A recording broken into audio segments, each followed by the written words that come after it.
अस्सलाम वालेकुम वरहमतुल्लाहि वबरकातुहू। दोस्तों, मेरे चैनल में खुश आमदीद।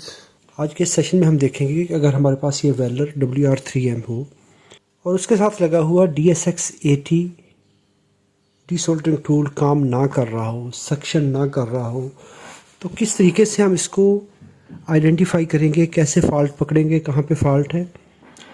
यह सवाल मेरे देखने वाले की तरफ से कहते हैं कि सर आप बहुत अच्छी वीडियो बनाते हो। उन भाई के पास भी WR3M वर्क स्टेशन है। वो कहते हैं इसका ब्लोअर तो ठीक काम कर रहा है। ब्लोअर क्या होता है कि ये इसके साथ एक हॉट एयर गन है, तो इसको जब यहाँ पे लगाते हैं इस जगह पर, तो देखें ये एक तो गर्म होना शुरू हो गया है और जैसे ही हम इस बटन को प्रेस करेंगे तो ये गर्म हवा 550 डिग्री सेंटीग्रेड पे गर्म हवा हमें देगा SMD कंपोनेंट्स को काम करने के लिए। कहते हैं ये तो ठीक काम कर रहा है, लेकिन जब मैं लगाता हूँ ये डीसोल्डरिंग गन तो ये काम नहीं करती। तो कहते हैं इसमें कोई ट्रबल शूटिंग टेक्निक हो तो बताएं। जब हम ये लगाते हैं यहाँ पर,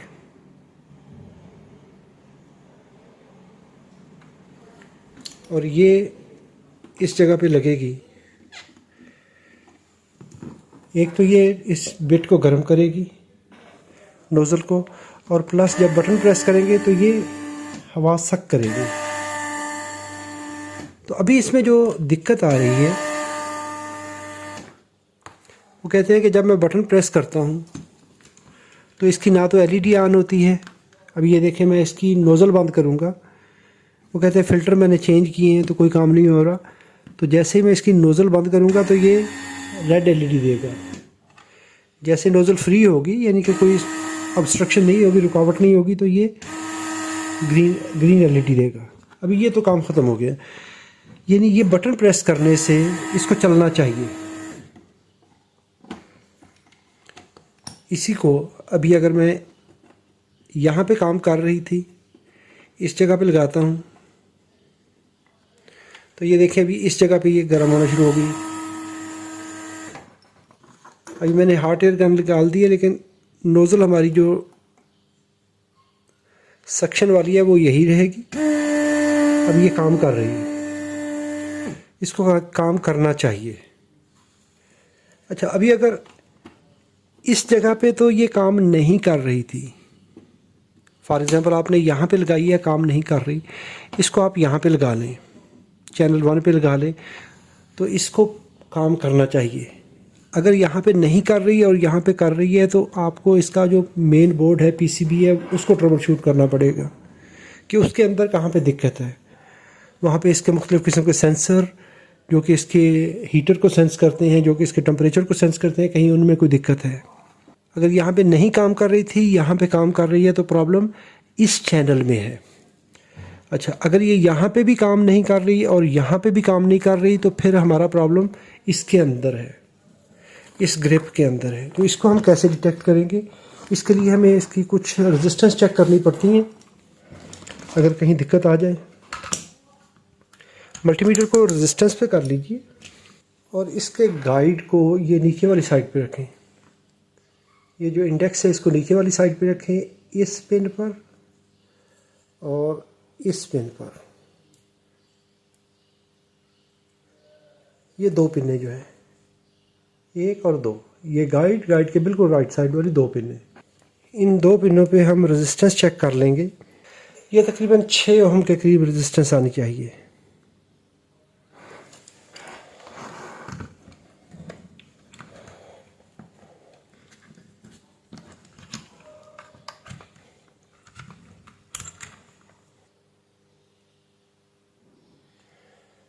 ये तकरीबन 6 ओम 6.27 ओम इतनी रेजिस्टेंस आएगी।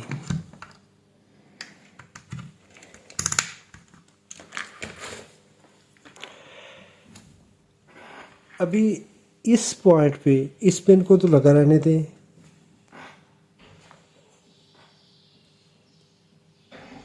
ये दरमियान वाली पिन,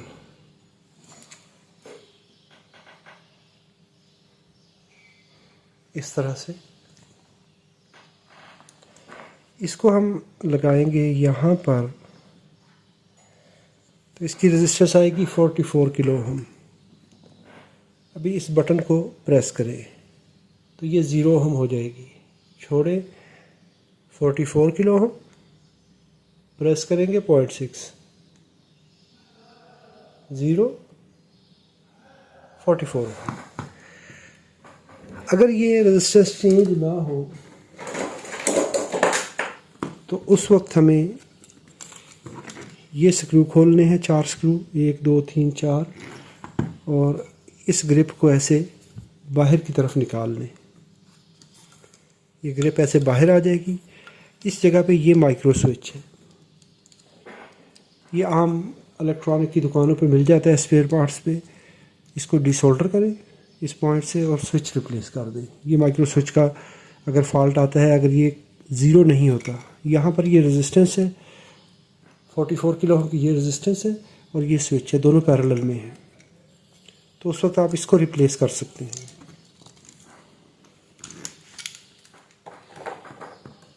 ये जो राइट साइड पे ये रेजिस्टेंस थी, ये थी इसकी हीटिंग एलिमेंट की। अगर हीटिंग एलिमेंट ओपन होगा तो फिर भी ये काम नहीं करेगी। यहाँ पर स्विच की अगर कंटिन्यूटी 0 नहीं होती तो फिर भी काम नहीं करेगी। ऐसे ही ये था हीटिंग एलिमेंट। अभी इससे अगली 2 पिनें जो हैं, ये 2 पिनें, ये हीटर था, ये 2 पिनें, ये हैं इसकी टेम्परेचर सेंसर की। इसकी रेजिस्टेंस मुख्तलिफ आएगी। अगर ये गर्म होगा, हीट अप होगा तो रेजिस्टेंस कम हो जाएगी, अगर ठंडा होगा तो रेजिस्टेंस इसकी बढ़ जाएगी। यानी इसकी रेजिस्टेंस वेरी है इसकी। ये टेम्परेचर सेंसर है। इसके बाद जो गाइड है हमारा, गाइड के बिल्कुल साथ वाली पिन लेफ़्ट साइड पे, इस पे लगाएं और इसकी बॉडी पे देख लें तो ये इसका ग्राउंड है। ये इसका चेसिस ग्राउंड है, ये भी कनेक्ट होना चाहिए। और ये एक पिन है, ये इसकी गाइड पिन है, इंडेक्स के बिल्कुल साथ वाली। तो बाकी जो पिनें हैं हमने टेस्ट कर ली हैं। इस पिन पे और इस पिन पे हीटर, इस पिन पे और इस पिन पे इसका ये स्विच, वैक्यूम सक्शन स्विच है, और आगे थर्मल सेंसर है, यहाँ पर ग्राउंड है। अगर इस तरह से हमारी ये वैल्यूज़ आ रही हैं तो ठीक, अगर नहीं आती तो उस सूरत में हमें ये चेंज करनी पड़ेगी। उसके लिए आप यहाँ से लेके इतना, ये पूरा हेड आप मंगवा सकते हैं क्योंकि ये पूरा 1 पीस आता है। यहाँ से लेके इतना, या पूरी ग्रिप। इस तरीके से हम इसको ट्रबल शूट कर सकते हैं। तो मशीन को भी मैं, कंट्रोलर को तो नहीं खोल रहा क्योंकि ये भी मेरे पास काम कर रहा है, तो इसको मैं वीडियो बनाने की खातिर इसको नहीं खोल सकता। अगर ऐसा करते हुए हमारा ये प्रॉब्लम यहाँ पे आप डिटेक्ट कर सकते हैं कि अगर आपका एलिमेंट, हीटिंग एलिमेंट ओपन है तो काम नहीं करेगा, वैक्यूम स्विच काम नहीं कर रहा तो ये वैक्यूम नहीं ऑन होगा। अगर आपको वीडियो अच्छी लगी है तो लाइक कीजिए, कोई सवाल हो तो कमेंट में लिखिए। अपना और अपने प्यारों का बहुत सारा ख्याल रखिए। अस्सलामु अलैकुम वरहमतुल्लाहि वबरकातुहू। Thanks for watching.